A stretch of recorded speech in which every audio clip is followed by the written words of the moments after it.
අවුරුදු 30 ගානකදී අවුරුදු 20 ගානක පෙනුමක් ගන්න ආස නැහැ. එතකොට වන්න දැනටවත් අවුරුදු 20 ගානක කෙනෙක් නම් ටීනේජ් ලුක් එකක් ගන්න ආස නැද්ද? ඒ රහස අරගෙන තමයි මම අද ආවේ. ඉතින් ගොඩාක් දෙනෙක් ඔයගොල්ලෝ මගෙන් ඉල්ලලා තිබ්බා මෙන්න මේක කොලජන් එක හදාගන්නේ කොහොමද? කොලජන් ඩ්‍රින්ක් එක හදාගන්නේ කොහොමද කියලා. දන්නවා මම කිසිම රසායනික දෙයක් ඔයාට අනුමත කරන්නේ නැහැ. මම පුද්ගලිකව අත්විඳපු ප්‍රතිඵලයක් ගන්න ස්වභාවික දේවල් විතරමයි මම ඔයාලට හැමදෙස්සම රෙකමෙන්ඩ් කරන්නේ. ඉතින් මේ මගේ රහස. මම අද ඔයත් එක්ක ෂෙයා කරගන්න යන්නේ. බොරු කියන්න ඕනේ මට නම් හැමදාම මේක කරන්න ටයිම් එකක් නැහැ. නමුත් සමහර වෙලාවට මම මේක කල් තියාගන්න පුළුවන් විදිහට හදනවා. මම ඒකත් ඔයාලට කියලා දෙන්නම්. රයිට්. මෙන්න මෙච්චරයි අවශ්‍ය කරන්නේ.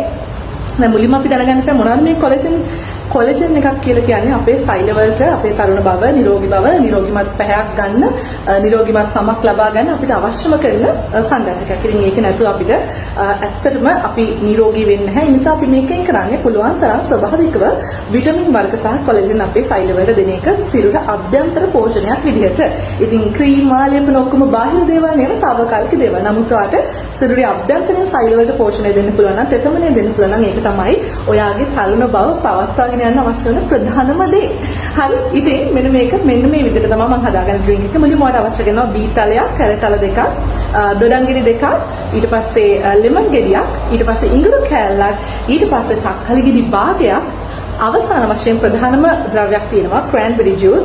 ලංකාවේ වැඩි හොයාගන්න නැති නිසා ඔයාලට මේ වෙනුවට දෙලුම් ගෙඩියක ජූස් ගන්න පුළුවන්. දැන් මේ ටික ඔක්කොම අරගෙන බ්ලෙන්ඩ් කරලා වතුර මිලිලීටර 400ක් දාලා ඔයාලට පාවිච්චි කරගන්න පුළුවන්. දෙවේලකට පුළුවන් මේ දැන් මම කියපු විදිහට හදාගන්න. දැන් ඔයාලට මේක වැඩට යන කෙනෙක් නම්, ළමයි එක්ක බිසි නම්, ගොඩාක් කාර්යබහුල කෙනෙක් නම් මේක හැමතිස්සෙම හදාලා බ්ලෙන්ඩ් කර කර ඉන්න බෑනේ. ඒකට මම කරන දේ මම ඔයාලට කියන්නම්. මම ක්‍රම දෙකක් අනුගමනය කරනවා. පළවෙනි එක ජෙලි විදිහට ෆ්‍රිජ් එකේ ෆ්‍රීසර් එකේ තියාගන්නවා. එහෙම නැත්නම් අයිස් කියුබ්ස් විදිහට ජූස් එක තියාගන්නවා. මෙන්න මෙහෙමයි. දැන් මේ ජූස් එක නැචරලි ඔයා ඒ විදිහටම හදාගෙන ඒ වෙලෙම බොන්න නැත්නම් ඔයාලට පුළුවන් මේකට ස්වභාවික ජෙලටින් මේස හැන්දක් එකතු කරලා ලෝ හීට් එකේ පොඩ්ඩක් ලාවට රත් කරලා ඒකේ නිවෙන්න ඇරලා ඒක මොනවාද අර අපි ජෙලි හදන්නේ අන්න ඒ විදිහට ජෙලි විදිහට හදාගෙන පුංචි පුංචි කියුබ්ස් වලට කපලා කියුබ්ස් දෙකක් වගේ කන්න පුළුවන් දවසකට. එහෙම නැත්නම් ඔයාලට පුළුවන් මං වගේ අයිස් ට්‍රේ එක තියෙන අයිස් කැට හදන එක.